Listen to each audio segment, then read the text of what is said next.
مزاحمت کی گئی کیونکہ ان کو ان ڈیموکریٹک سمجھا گیا، اس لحاظ سے کیونکہ عوام کی پارٹیسپیشن اس میں نہیں ہے۔ ایک طبقہ ہے جو اس میں سے کچھ وکیل ہیں اور کچھ ججز ہیں، وہی فیصلہ کر دیتے ہیں اور وہی قانون بنا دیتے ہیں۔ تو اسی بنیاد کے اوپر کانگریس ہے جو کہ فیڈرل گورنمنٹ کا قانون ساز ادارہ ہے، اور جو مختلف سٹیٹس تھیں جو کہ مل کے یونائٹڈ اسٹیٹ بنی تھی، ان کی مقامی جو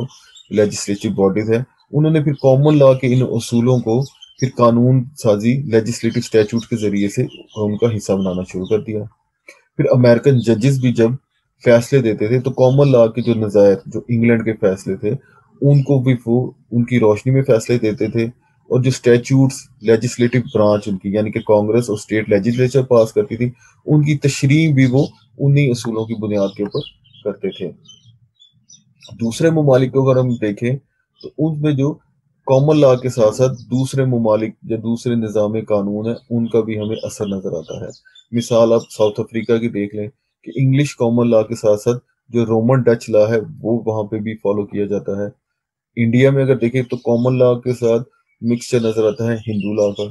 پاکستان کی آپ بات کر لیں تو کامن لا سسٹم جو ہمیں برٹشز چھوڑ کے گئے تھے، تو آفٹر انڈیپینڈنس ہم نے اس میں اسلامائزیشن کافی لائی، اسلامک اور اینگلو سیکسن جو جورسپروڈنس ہے اس کا مکسچر سمجھاتا تھا کہ پاکستان میں اس طرح سے قانون نافذ ہے۔